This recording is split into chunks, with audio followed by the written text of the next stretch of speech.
ईमानदार के शोनो हदीसे, ईमानदार के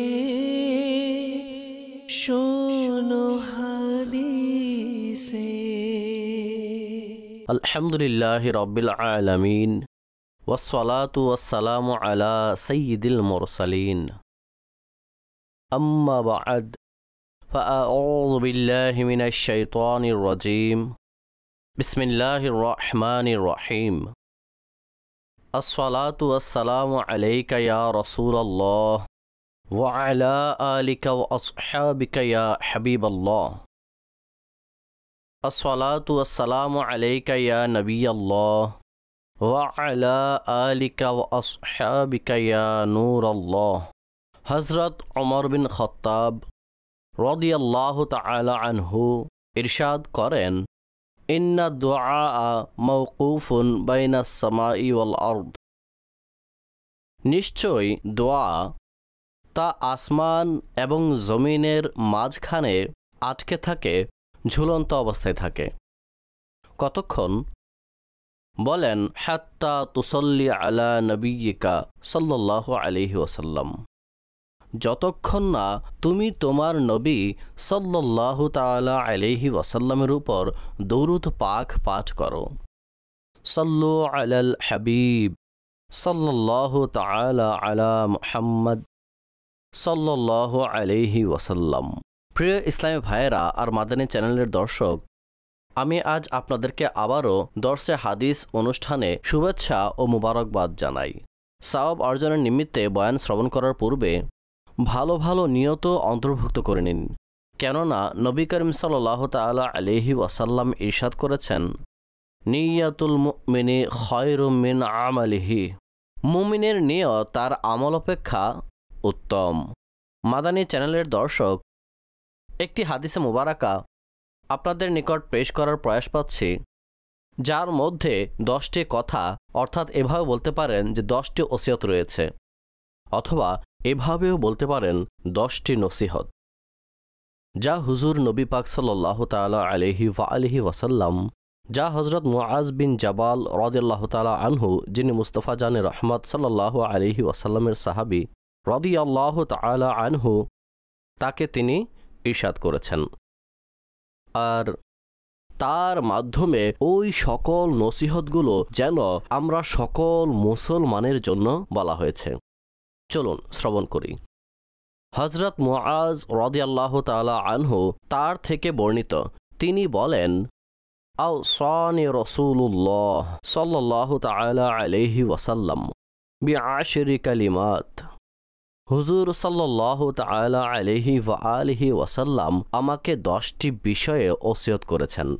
তার মধ্যে প্রথমে ছিল, আমার আকা হুজুর সাল্লাল্লাহু তাআলা আলাইহি ওয়াসাল্লাম ইরশাদ করেছেন, লা তুশরিক বিল্লাহি শাইআ ওয়া ইন কুতিলতা ওয়া হুররিকতা। ইরশাদ করেন, আল্লাহর সাথে কাউকে অংশীদার বানাবে না। বলেন, তোমাকে যদিও হত্যা করে দেওয়া হয় অথবা আগুনের মধ্যে যদিও জ্বালিয়ে দেওয়া হয়। আর দ্বিতীয় হল, বলেন, ওয়ালা তাউক্কান্না ওয়ালিদাইকা ওয়া ইন আমারাকা আন তাখরুজা মিন আহলিকা ওয়া মালিকা। পিতা মাতার অবাধ্য হবে না, যদিও বা তারা তোমাকে তোমার পরিবার এবং তোমার সম্পদ সহকারে বের হয়ে যাওয়ার নির্দেশ প্রদান করে। অতঃপর তৃতীয় বিষয়, ওয়ালা তাতরুকান্না সলাতাম মাকতুবাতান মুতাআম্মিদান ফা ইন্না মান তারাকা সলাতাম মাকতুবাতান মুতাআম্মিদান ফাকাদ বারিআত মিনহু জিম্মাতুল্লাহি আযজা ওয়া জাল্লা। ইরশাদ করেন, ইচ্ছাকৃতভাবে ফরজ নামাজ পরিত্যাগ করবে না, কেননা যে ইচ্ছাকৃতভাবে ফরজ নামাজ ছেড়ে দেয় তার প্রতি আল্লাহর দায়িত্ব শেষ হয়ে যায়। ওয়ালা তাশরাবান্না খামরা ফা ইন্নাহু রাসু কুল্লি ফাহিশা। মদ্যপান করবে না, কেননা এটা সকল অশ্লীলতার মূল। অতঃপর পঞ্চম বিষয়, ওয়া ইয়্যাকা ওয়াল মাআসিয়াত ফাইন্না বিল মাসিয়াতি হাল্লা সাখাতুল্লাহ, গুনাহ থেকে বেঁচে থাকো, কেননা গুনাহের কারণে আল্লাহর অসন্তুষ্টি নেমে আসে।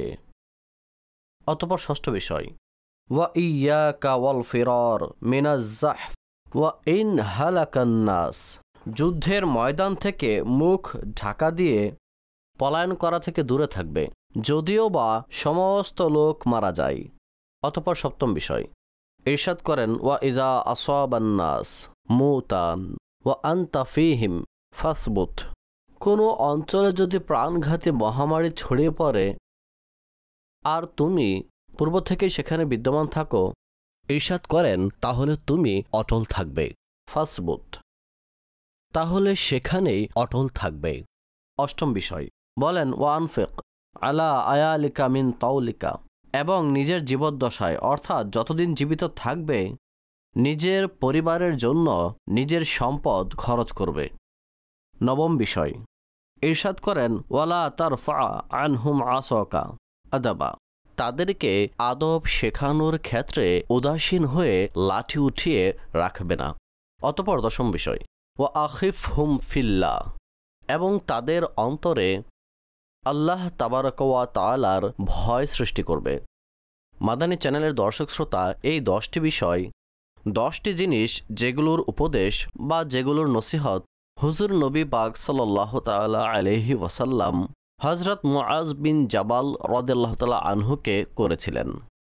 এগুলোর মধ্যে সর্বপ্রথম যে বিষয়টি, লা তুশরিক বিল্লাহি শাইআ ওয়া ইন কুতিলতা ওয়া হুররিকতা, মানুষকে হত্যা করে ফেলা হোক বা জ্বলন্ত আগুনের মধ্যে নিক্ষেপ করা, এটা অনেক কঠিন কাজ, কেননা মানুষ নিজের জীবন বাঁচানোর চেষ্টা করে, এমনকি যদি সামান্য স্ফুলিঙ্গও লেগে যায় তখন শরীরে এর কষ্ট অনুভূত হয়, চিৎকার করে ওঠে, লাফিয়ে ওঠে, সে কষ্ট অনুভব করে, শরীর জ্বালাপোড়া করতে থাকে।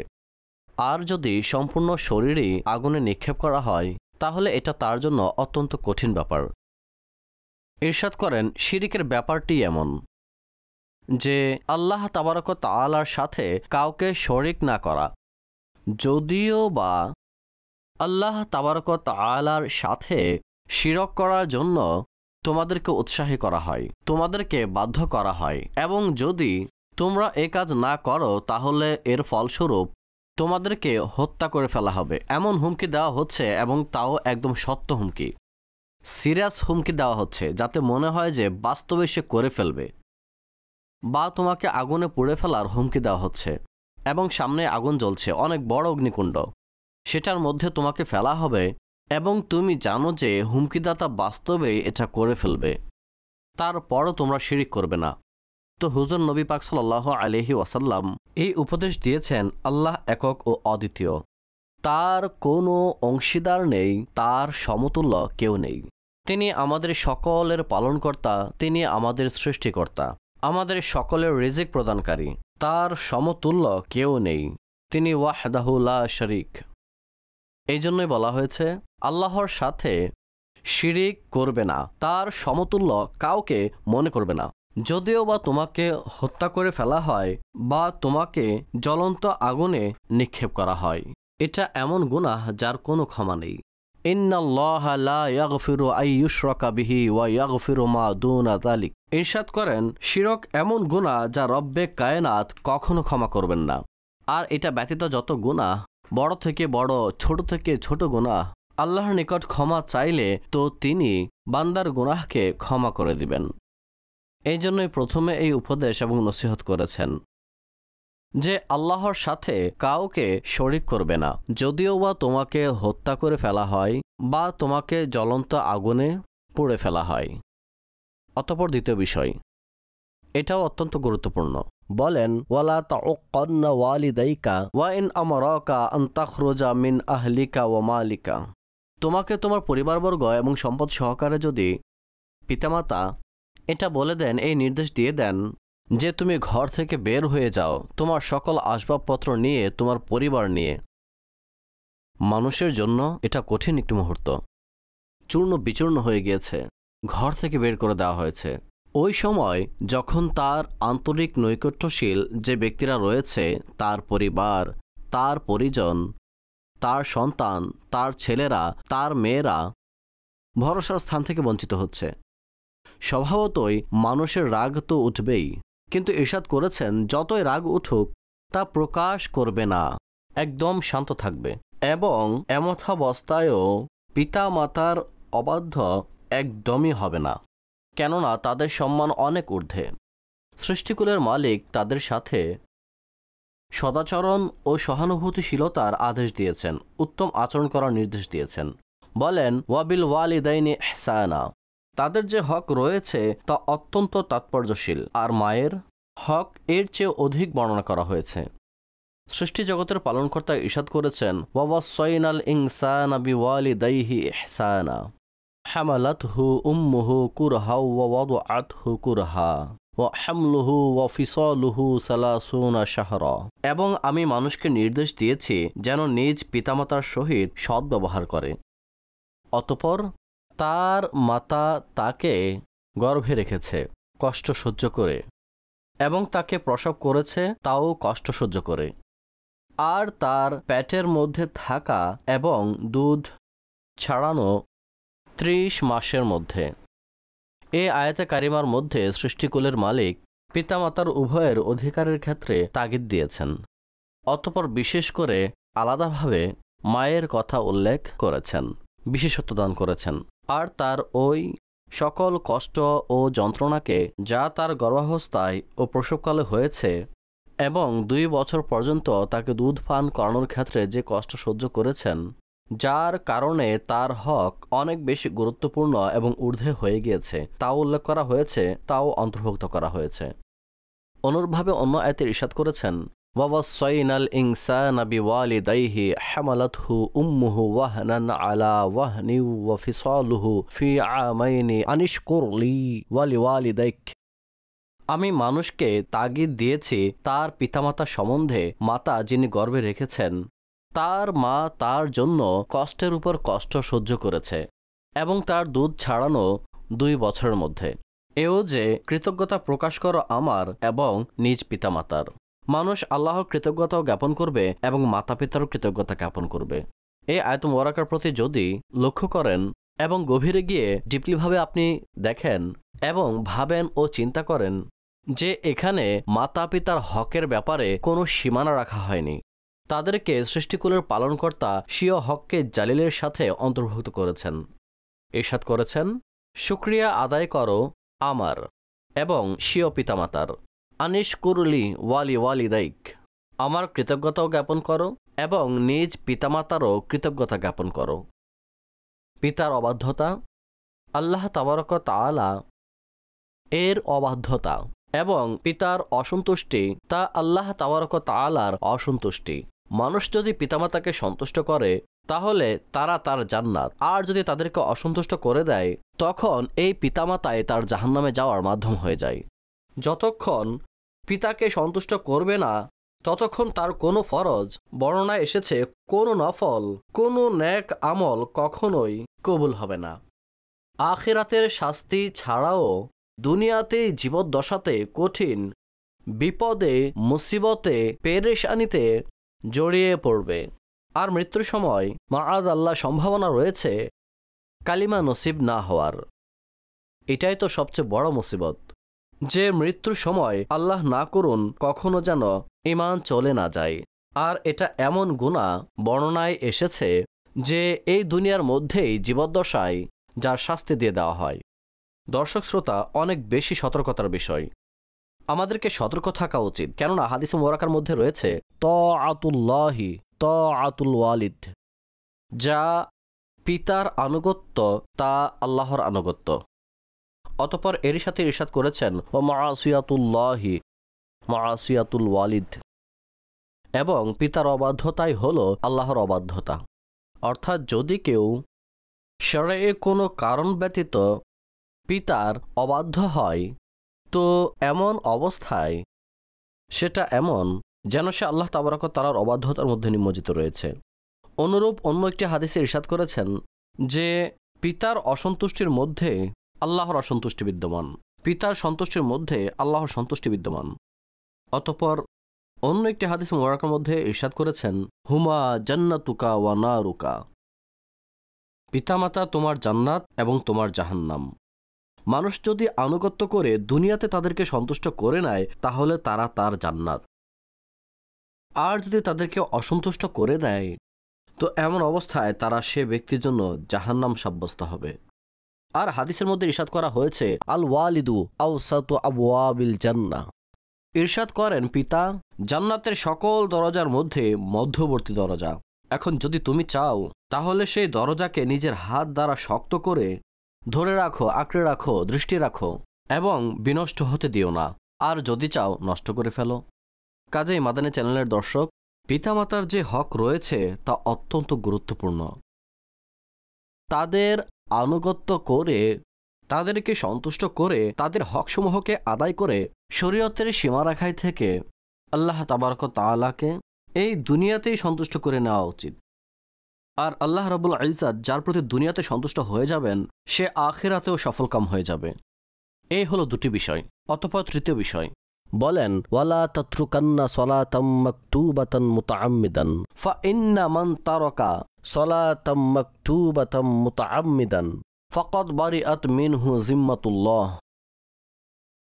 ইচ্ছাকৃতভাবে ফরজ নামাজ কখনোই পরিত্যাগ করবেন না, কেননা যে ইচ্ছাকৃতভাবে ফরজ নামাজ ছেড়ে দেয় তো আল্লাহ তাবারক তাআলার দায়িত্ব তার উপর থেকে মুক্ত হয়ে যায়। তো মাদানী চ্যানেলের দর্শকবৃন্দ, কে চায় যে সে আল্লাহর বদান্যতার দায়িত্বে না থাকুক?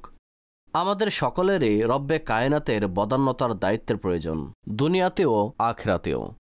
আর এজন্য নামাজের আনুগত্য করতে হবে। স্মরণ রাখবেন, কিয়ামতের দিন মানুষকে সর্বপ্রথম নামাজের ব্যাপারে হিসাব দিতে হবে। যদি এটা যথাযথ হয় তাহলে বাকি সব আমলও যথাযথ হবে, আর যদি এটা ঠিক না থাকে তাহলে বাকি আমলগুলো ক্ষতিগ্রস্ত হবে। অন্য একটি বর্ণনা এসেছে সে ব্যক্তি কাল কিয়ামতের দিন ধ্বংসপ্রাপ্ত হবে।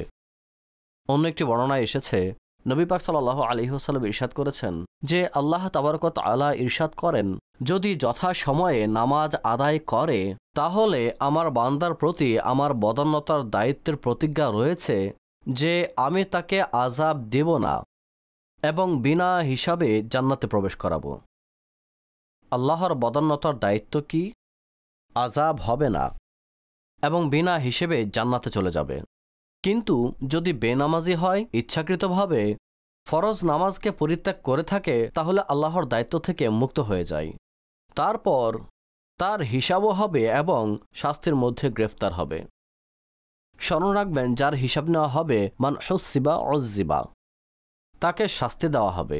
হিসাব দ্বারা উদ্দেশ্য হলো চিহ্নিত করা হবে, তাকে জিজ্ঞাসা করা হবে এটা কেন করেছো, ওটা কেন করোনি, নামাজ কেন পড়তে না, নামাজ কেন ছেড়ে দিতে, অমুক কাজ কেন করেছ। যখন তাকে এভাবে চিহ্নিত করা হবে, এভাবে হিসাব নেওয়া হবে যে প্রতিটি বিষয়ে জিজ্ঞাসাবাদ করা হবে, তখন তাকে শাস্তি দেওয়া হবে। উযযিবা বলেন, তারপর তাকে শাস্তি দেওয়া হবে। কাজে ফরজ নামাজ কখনোই পরিত্যাগ করা যাবে না। অতঃপর চতুর্থ বিষয় বলেন, ওয়ালা তাশরাবান্না খামরান ফাইন্নাহু রাসু কুল্লি ফাহিশা, কখনোই মদ পান করবে না, কেননা মদ সকল অপকর্মের মূল। মাদানী চ্যানেলের দর্শক শ্রোতা, কারও এই বিষয়টি অজানা নয়। মদ পান করার পর মানুষের কোনো জ্ঞানই থাকে না যে আমার সামনে কে আছে, অর্থাৎ পার্থক্য ক্ষমতা হারিয়ে যায় ভালো এবং মন্দের, এবং সে এটা বোঝে না যে তার সামনে তার মা, না বোন, না কন্যা, না স্ত্রী কে রয়েছে, সম্পর্কে সে কি হয়। আল্লাহ না করুন সর্বদা মস্তিষ্কে গুনাহের চিন্তা থাকে। তো এটা সকল অপকর্মের মূল। ফাইন্নাহু রাসু কুল্লি ফাহিশা, তাই এটা নিষেধ করা হয়েছে, হারাম সাব্যস্ত করা হয়েছে। যদিও আপাতদৃষ্টিতে কিছু উপকারিতা রয়েছে, এটা বিক্রি করলে অনেক টাকা পাওয়া যাবে, কিন্তু এর চেয়ে গুনাহ বেশি। এক্ষেত্রে লাভ বিষয়টিকে দেখা হবে না, গুনাহের বিষয় জড়িত। আর কোরআনেও এই বিষয়ে আলোচনা হয়েছে। ওয়াস আলুনাকা আনিল খামরি ওয়াল মাইসির কুল ফীহিমা ইসমুন কাবীরু ওয়া মানাফিউ লিন-নাস ওয়া ইসমুহুমা আকবারু মিন নাফইহিমা। ইরশাদ করেন, আপনাকে মদ এবং জুয়ার বিধান সম্পর্কে জিজ্ঞাসা করছে, আপনি বলুন সে দুটিতে মহাপাপ রয়েছে, উভয়টি মহাপাপ, জুয়া হোক বা মদ পান করা, এবং মানুষের জন্য কিছু পার্থিব উপকারও। কিন্তু এরপর ইরশাদ করেছেন ওয়া ইসমুহুমা আকবারু মিন নাফইহিমা, আর সে দুটির পাপ সে দুটির উপকার অপেক্ষা বড়। কাজে মাদানী চ্যানেলের দর্শক, আমাদের নিজেদেরকে বাঁচাতে হবে। অনেক টাকা চলে আসবে, তারপর এই টাকা উক্ত হারাম ব্যবসায় ব্যয় হতে থাকবে। স্মরণ রাখবেন, সম্পদ আল্লাহর নিয়ামত, অনেক বড় নিয়ামত। যার কাছে সম্পদ নেই তাকে জিজ্ঞেস করে দেখুন। যাকে এক ওয়াক্তের খাবার ও পরিধানের জন্য অন্যের মুখাপেক্ষী হতে হয় তাকে জিজ্ঞেস করে দেখুন। যার নিকট পরিধানের জন্য পোশাক নেই, যার নিকট নিজে খাওয়ার এবং নিজের সন্তানদের পরবর্তী ওয়াক্তে খাওয়ানোর জন্য টাকা নেই, তাকে জিজ্ঞেস করুন। মাদানী চ্যানেলের দর্শক শ্রোতা, ঠান্ডা থেকে কিভাবে বাঁচতে হয় এবং গরম থেকে কিভাবে নিজেকে সুরক্ষিত রাখতে হয়, কিভাবে নিজের এবং নিজের সন্তানদের জন্য জিনিসের ব্যবস্থা করতে হয়, কোথা থেকে করতে হয়, কিভাবে করতে হয়, তাদেরকে জিজ্ঞেস করুন। এটা অনেক বড় নিয়ামত যদি আমরা বুঝতে পারি। এগুলোর এবং প্রত্যেক নিয়ামতের কদর করা আমাদের জন্য আবশ্যক। এগুলোর খেয়াল রাখতে হবে এবং এগুলো ওইখানে ব্যয় করতে হবে যেখানে আল্লাহ আদেশ দিয়েছেন, এবং প্রত্যেক ওই জিনিস থেকে, প্রত্যেক ওই পথ থেকে, প্রত্যেক ওই মাধ্যম থেকে বাঁচতে হবে যার কারণে মানুষ স্বীয় রবকে অসন্তুষ্ট করে বসে। মদ ও জুয়া এগুলো এমন জিনিস যেগুলো আল্লাহর অসন্তুষ্টির কারণ। এগুলো বড় বড় গুনাহ, এগুলো থেকে বাঁচতে হবে। এগুলো নোংরা, এগুলো নাপাকি, এগুলো শয়তানি একটি কর্ম। রিজসুম মিন আমালিশ শাইতান ফাজতানিবুহু লাআল্লাকুম তুফলিহুন। এটা থেকে বাঁচো যেন তোমরা সফলতা পেয়ে যাও, কৃতকার্য হয়ে যাও। সফলতা তোমাদের বিশেষত্ব হয়ে যাবে। এটা থেকে বাঁচতে হবে। এটা হলো চতুর্থ নসিহত যা নবী রাহমাত সাল্লাল্লাহু আলাইহি ওয়াসাল্লাম করেছেন। আর পঞ্চম, ইরশাদ করেন গুনাহ থেকে বেঁচে থাকবে। কেননা গুনাহ করার কারণে আল্লাহর অসন্তুষ্টতা তোমাদের উপর বৈধ হয়ে যায়, অর্থাৎ রব অসন্তুষ্ট হয়ে যান। বাঁচা অনেক গুরুত্বপূর্ণ, কেননা আমাদের এই দুনিয়াতে আসার উদ্দেশ্য কি? আল্লাহকে সন্তুষ্ট করব। আমরা তার মারেফতকে অর্জন করব, তার সন্তুষ্টি অর্জন করব এবং তাকে সন্তুষ্ট করে এই দুনিয়া থেকে চলে যাব। এই দুনিয়াতে আসার মূল যে কারণ রয়েছে সেটা এটাই। আর যদি তিনি অসন্তুষ্ট হয়ে যান তাহলে নিজে একটু চিন্তা করুন যে আমাদের ঠিকানা কোথায় হবে। স্মরণ রাখবেন, যখন মানুষ বারবার গুনাহ করতে থাকে তখন তার অন্তরে কালো দাগ পড়তে থাকে। এক সময় পুরো অন্তর কালো হয়ে যায়, তারপর গুনাহকে আর গুনাহ মনে হয় না। কাজে আমাদেরকে এটা থেকে বাঁচতে হবে যেন অন্তর কালো না হয়। গুনাহ করে করে এই অন্তর যে কালো হয়ে যায় তা থেকে বাঁচাতে হবে। আর এর জন্য আবশ্যক হলো গুনাহ থেকে বাঁচা, নিজের সত্তাকে গুনাহের কালি থেকে বাঁচানো এবং তাকওয়া পরহেজগারকে গ্রহণ করা। এবং ষষ্ঠ বিষয়, ইরশাদ করেন যুদ্ধের ময়দান থেকে মুখ লুকিয়ে পলায়ন করা থেকে বেঁচে থাকবে। যদিও বা সমস্ত লোক মারা যায়, মুসলমানদের তোমাকে প্রয়োজন, সেখান থেকে পলায়ন করা এটা ভালো কথা নয়। বরং মুসলমানের সাথে কাঁধে কাঁধ মিলিয়ে দৃঢ়তার সহিত অটুট থাকবে এবং যুদ্ধ করতে থাকবে যেন ইসলামের পতাকা সমুন্নত হয়ে যায়। আর সপ্তম বিষয়, বলেন কোনো অঞ্চলে যদি প্রাণঘাতী মহামারী ছড়িয়ে পড়ে এবং তুমি সেখানে অবস্থান করে থাকো, ওয়া আনতা ফীহি ফাসবুত, ইরশাদ করেন সেখানে স্থির থাকবে, আল্লাহর উপর ভরসা করবে, তার উপর তাওয়াক্কুল করবে। যে আল্লাহর উপর ভরসা করে স্বয়ং আল্লাহ তাকে হেফাজত করেন। অষ্টম বিষয়, ওয়া আনফিক আলা আয়ালিকা মিন তাওলিকা, এবং জীবদ্দশায় যতদিন তুমি বেঁচে থাকবে ততদিন নিজের পরিবারবর্গদের জন্য সম্পদ খরচ করবে। হালাল উপার্জন করতে হবে এবং হালাল উপার্জন করে নিজেও খেতে হবে এবং সন্তানদেরও খাওয়াতে হবে। হারামের মধ্যে হাত দেওয়ারই তো অনুমতি নেই। নিঃসন্দেহে আল্লাহ পবিত্র এবং পবিত্রতাকেই কবুল করেন। আর নবম বিষয়, ওয়ালা তারফা আনহুম আসওয়াকা আদাবা, এবং নিজের সন্তানদেরকে আদব শিখানো থেকে উদাসীন হয়ে লাঠি উঠিয়ে রাখবে না, অর্থাৎ নিজেকে সংবরণশীল করতে হবে যেন তারা আদব শিখতে পারে। এমন যেন না হয় তোমার ভয় এবং তোমার ভীতি একদমই নিঃশেষ হয়ে যায়। তারপর কি হবে? তুমি বোঝালেও তোমার বোঝানোর প্রভাব পড়বে না। নিজেও আমল করতে হবে। আমল করলে সন্তানের উপর প্রভাব পড়বে। অনুরূপভাবে ঠিক আছে, বন্ধুসুলভ ব্যবহারও করতে হবে, কোমল আচরণও করতে হবে, আর শরীয়ত কোমল আচরণেরও হুকুম দিয়েছে, কিন্তু এত নরম হওয়া যাবে না যে পরবর্তীতে মানুষের যে ভয় এবং ভীতিচারণ আছে তা একদম নিঃশেষ হয়ে যায়। অনেক সময় সে ব্যক্তি নিজের সন্তানকে গুনাহ থেকে বাঁচার উপদেশ দেয় এবং নিজেই তার সামনে গুনাহে লিপ্ত হয়ে যায়। এই জন্য মানুষের কিছুটা ভয়ও বাকি থাকা উচিত। অতঃপর ইরশাদ করেন সর্বশেষ কথা, এটা অত্যন্ত গুরুত্বপূর্ণ বিষয়। ইরশাদ করেন ও আখিফ হুম ফিল্লাহ, এবং তাদের অন্তরে আল্লাহর ভয় সৃষ্টি করো। আল্লাহর ভয় মানুষকে গুনাহ থেকে বাঁচিয়ে রাখে। যখন মানুষ আল্লাহ তাআলাকে ভয় করে তখন গুনাহের প্রতি লজ্জাশীল হয়ে পড়ে। এই মানসিকতা যদি তা দৃঢ় হয়ে যায় এবং তার মস্তিষ্কে এ কথা গেঁথে যায় যে আমার রব আমাকে দেখছেন এবং মৃত্যু আমার জন্য অপেক্ষা করছে, এবং গুনাহ করার পূর্বে নিজের রবকে ভয় করা শুরু করে, তখন সে গুনাহ করতে লজ্জাবোধ করবে। আর লজ্জাশীলতা এমন বৈশিষ্ট্য যা মানুষকে গুনাহ থেকে বাঁচানোর অনেক বড় একটি মাধ্যম। এই জন্য অন্তরে খোদাভীতি থাকা খুবই গুরুত্বপূর্ণ। ঠিক যেন এভাবে ইরশাদ করেছেন যে সন্তানকে তুমি কিছু দাও বা না দাও, কিন্তু তাদের অন্তরে কমপক্ষে খোদাভীতি অবশ্যই সৃষ্টি করে দিবে। আমরা আমাদের সন্তানের জন্য অনেক কিছু করে থাকি, প্রশিক্ষণের জন্য এবং আরও অন্যান্য কাজের জন্য, দুনিয়াতে প্রতিষ্ঠিত হওয়ার জন্যও।